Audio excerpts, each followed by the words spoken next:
محمود آرامتر یالت به تو خار ماشین من سلوات دیده. ای جناب سروان ببخشید غلط کردم جناب سروان، یه آتیش گرفته به دادم برسید. اسخر کجایی؟ بیا منو ببر، بیا داداش منو ببر پیش محمد مکانیک.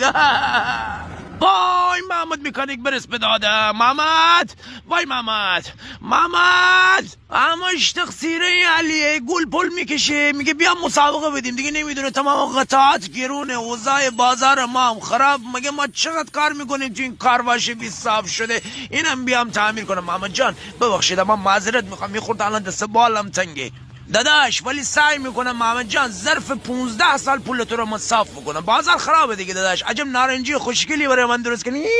آورد نمت چه گودی ماره تو فالورای عزیز به بچهای اکسپلوری. اینقدر دیگه داد زدم صدام گرفت. لایکو بزنید دیگه بابا. فعلا